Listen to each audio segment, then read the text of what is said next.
to make sure everyone's on the right track with this.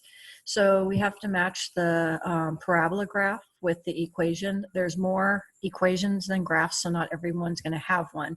They wanted us to kind of look for some shortcuts here also. So the one thing I do notice is this letter B here, sorry, number 5,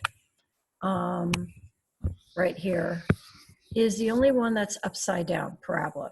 Now, the reason it's an upside down parabola is because it has a negative in front of it.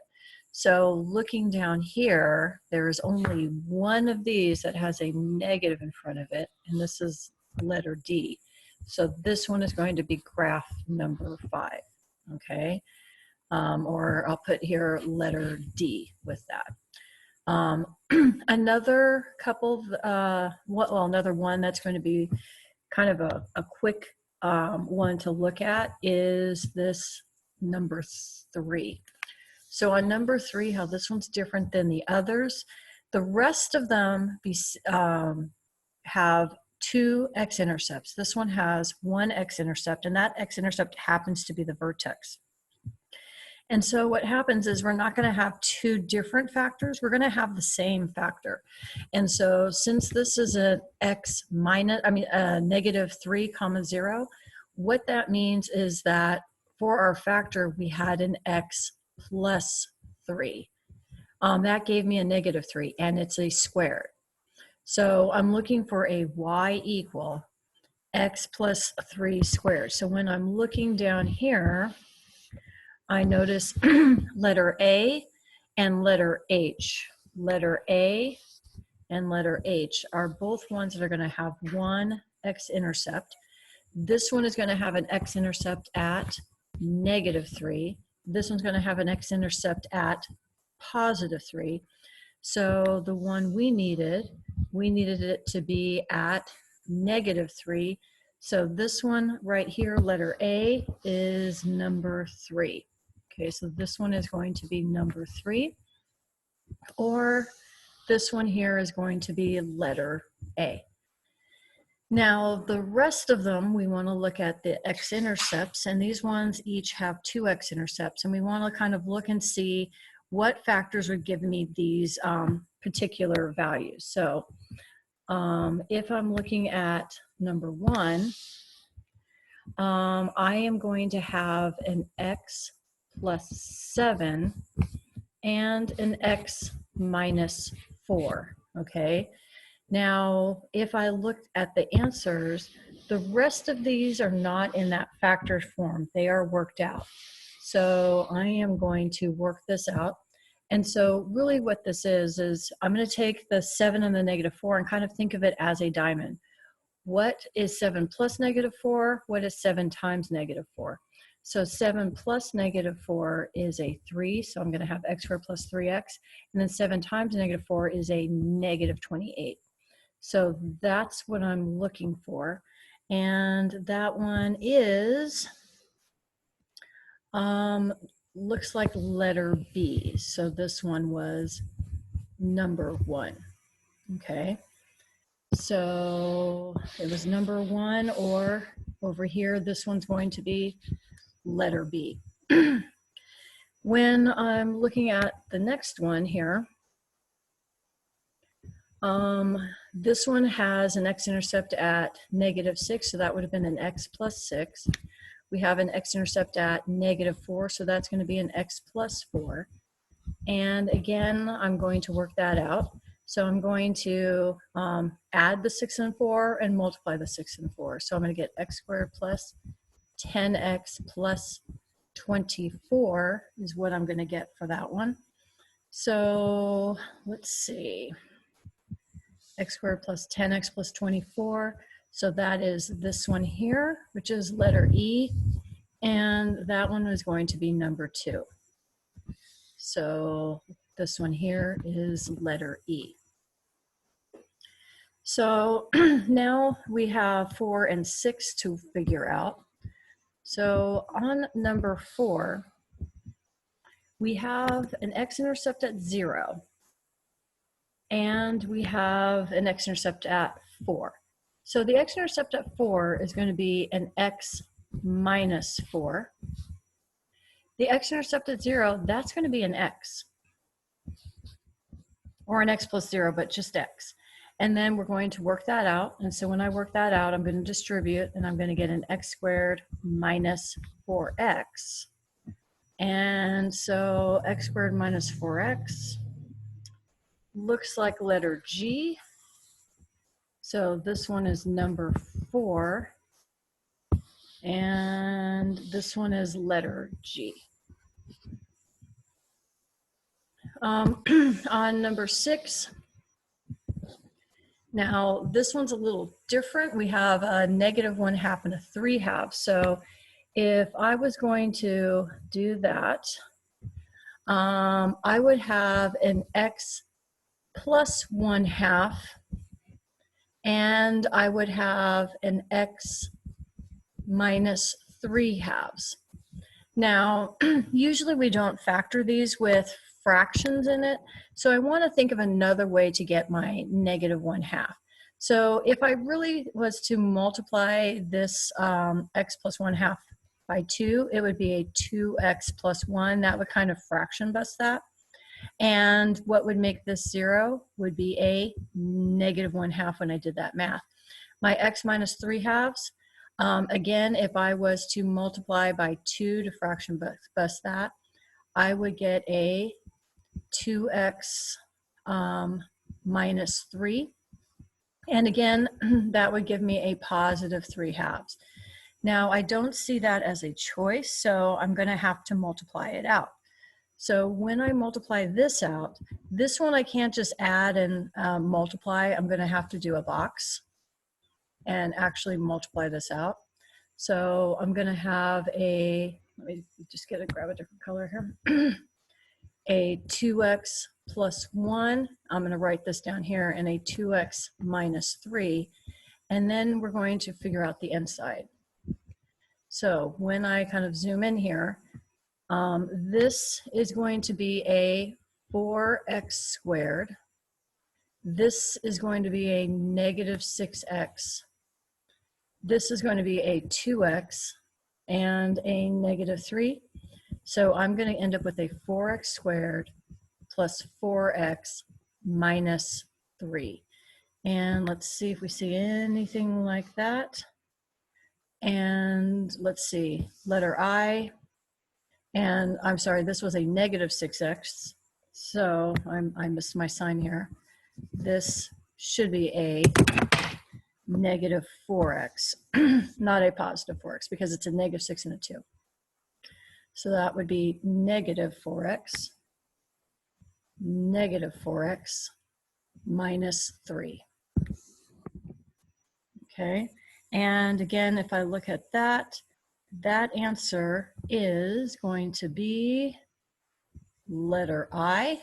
So this one was number 6, and this one was letter I.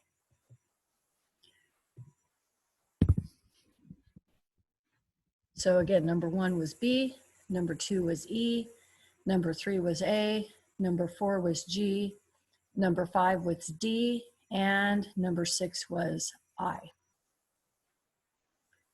Now on this next part, this is dealing with the function factory, the Functions of America, and we are trying to figure out how to best help the customers who want specific parabolas, okay? So we have some complaints that we had about some of the ones that we had made, that it wasn't exactly what they wanted. And so it says, write each customer a friendly response that offers a solution to his or her problem. Remember that the customers are not parabola experts, so do not assume that they know anything about parabolas. So we want to figure out how to resolve their situation. So if we look at the first one here, I followed all the directions given in your brochure on how to order a parabola. I tried to order a parabola pass through 1, 0 and -6, 0, only to have you send me the wrong one. Please tell me how to order the correct parabola. Your immediate reply is appreciated. So on letter A here, Basically what has to happen is in order to get a 1 x-intercept, you're going to have an x minus 1. And in order to get a negative 6, you're going to have an x plus 6. Now, if they want one that opens up, it's going to be y equal x minus 1 plus times x plus 6. This is for an open up. Open up. If they want one that opens down, then instead they're going to give a negative in front when they write it, and x minus 1 times x plus 6. And this would be an open down parabola. Okay, so depending on if they wanted an open up or an open down. Now on the next one, it says, I am very disappointed. I want a parabola that hits the x-axis only once at 5, 0, yet I see no mention of this type of parabola in your pamphlet. Your company mission statement assures me that my needs will be met no matter what. How should I order my parabola? So again, for this, what's going to happen is, since we have our vertex basically sitting on the x-axis, we have one x-intercept. In order to get that 5, we're going to need an x minus 5. And it's going to be an x minus 5 squared, okay, or an x minus 5 times x minus 5, if, again, they want open up. If they want open down, then we're going to be putting a negative in front of it. So if they want open down, we're going to go y equal negative and then x minus 5 squared. And this would be for an open down. So anytime you have one x-intercept, that means your vertex is sitting on the x-axis, and you're going to end up having a quantity squared, okay, in order for it to have one x-intercept and not two separate. On letter C, it says, please help. I have searched through your entire brochure and do not see a parabola that will fit my needs. All I want is a parabola that looks like this. Every time I order this parabola, you send me a different one. I refuse to pay for any parabola but the one shown above. Please tell me how I should find the equation of this parabola, or I will take my business elsewhere. So for this one, we have an x-intercept at -3. So that would have been from an x plus 3. We have an x-intercept at 2, so that is from an x minus 2. And then it opens down, so it's going to be y equal negative. Now I want to kind of check and make sure, because they wanted it specifically to be exactly this one. So they have a y-intercept at 0, 6. And so I am going to see if I work this out, if I get a 6 for my C basically. So this would be y equal negative. And then when I multiply this out, I am going to get x squared plus x squared plus x minus 6. Again, because I'm adding the 3 and -2 and then multiplying the 3 and -2. Now I have that negative I need to distribute, which will give me a negative x squared minus x plus 6. So I do end up getting a y-intercept at 6. So that is going to be the equation. So this is dealing with the water balloon competition. And what they want us to do is find an equation for Jen, which is this graph here, and then for Al for letter B. So first thing I need to do is identify the x-intercepts here. So we have at 0 and at 8. So since we have at 0 and 8 and it opens down, I know that the 0 is going to come from x. I know that the 8 is going to come from x minus 8. It does open down, so it is going to be negative, but I might have a stretch. It might not be just my basic parabola. Okay, so I'm going to have a times x minus 8. And then I'm going to use one of the points to check. And so let's see. I am going to check with, well, any of these points will be fine. Let's just, let's check with this point up here, which is at, let me count, 1, 2, 3, 4, comma 32, 4, comma 32, 4, comma 32. So I'm going to put that in for my X and Y and see what I get. So I am going to get 32 is equal to A times 4 minus 8. So I'm going to get 32 is equal to, and I'm going to get A times 4 times a negative 4. So basically negative 16A, negative 16A. I'm going to divide both sides by negative 16, and I get A is equal to negative 2. So that means that my equation is going to be y equal, and I don't really need the parentheses around that x, y equal negative 2 times x minus 8. And if I want to clean it up, I can distribute and get a negative 2x squared plus 16x, and that would be Jen's equation. For Al, we know that he released the ball from the 10-yard line and it landed at the 16. So I know I have an x-intercept at 10 and 16. So what that means is, since I have at 10 and 16, and again, let me have my A in here because we aren't quite sure about the stretch.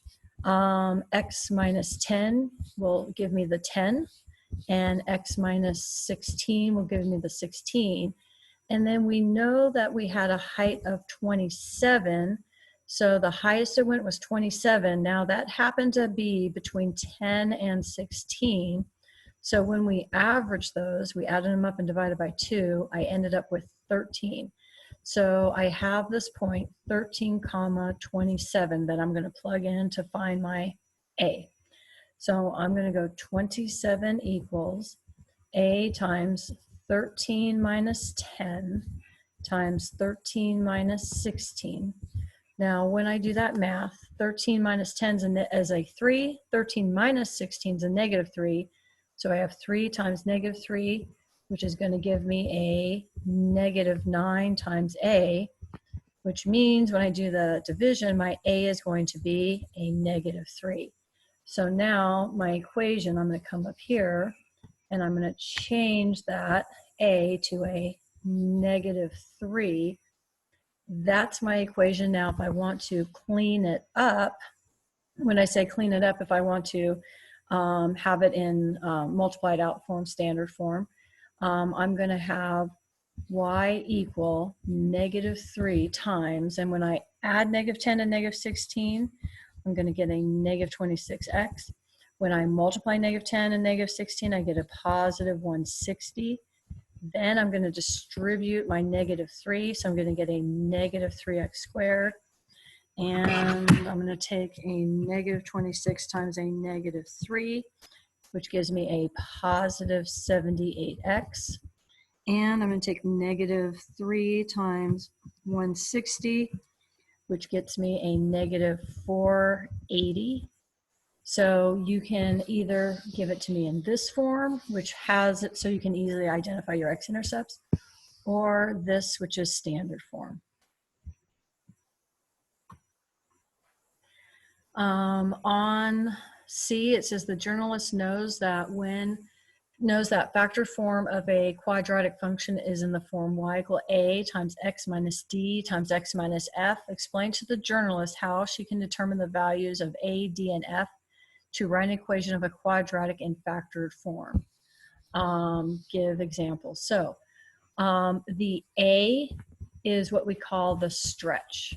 If it's negative, it's going to make it open down. If it's positive, it's going to open up. And when it's a different number, it's going to change the stretch of the graph.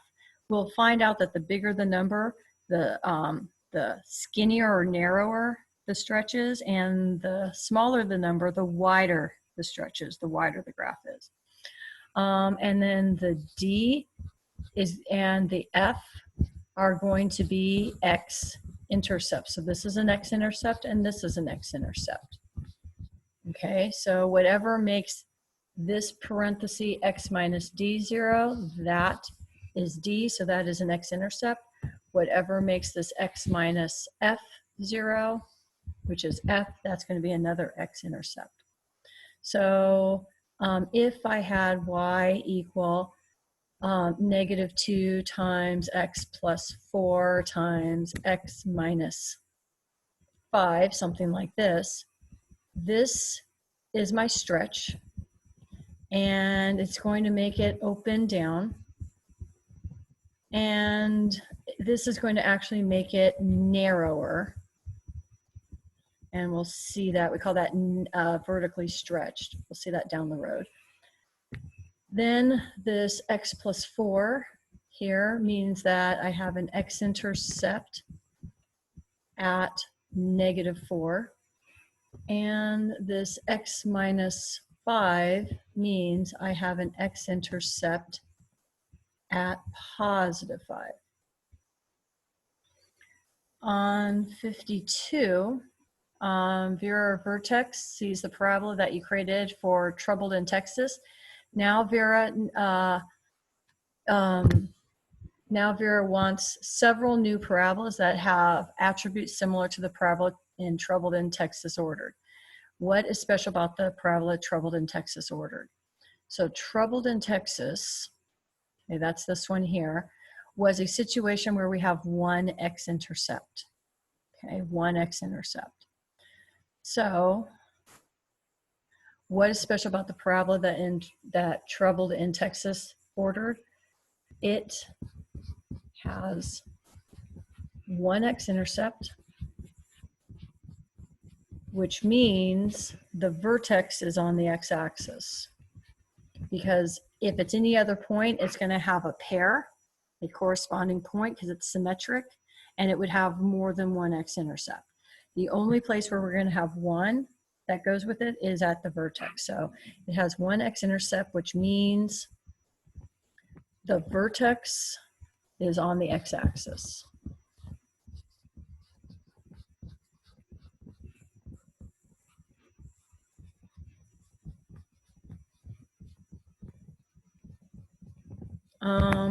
On B, give Vera Vertex clear instructions for how to write equations for several new parabolas that will have the quality you described in part A.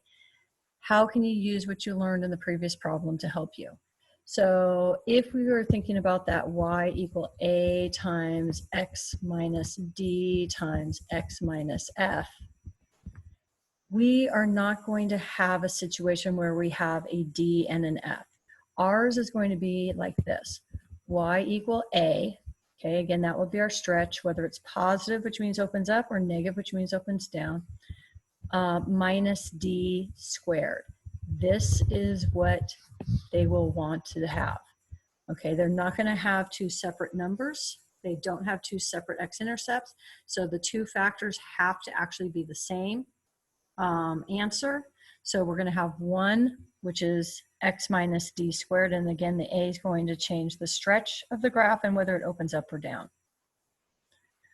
Your colleague recommends the equation y equal x squared minus 8x plus 16. What are the x-intercepts of this vertex? So if I want to find x-intercepts, remember, I basically set 0 equal to my y, and then I'm going to factor this. So this I can do a plain old diamond. So what multiplies to 16 and adds to -8? And so that's going to be a -4 and a -4. So I'm going to get 0 equal x minus 4 or x minus 4 squared. So what that means is my x-intercept, I have a single x-intercept, and it is 4, 0. And since I have a single x-intercept, that means my vertex is that x-intercept at 4, 0. Will it meet Vera's needs? Yes, it will. Because again, it factored to something squared. And that's the end of this video. Hopefully this is helpful for anyone who's having some trouble with some of the classwork. I want to make sure everyone understands how to do these problems.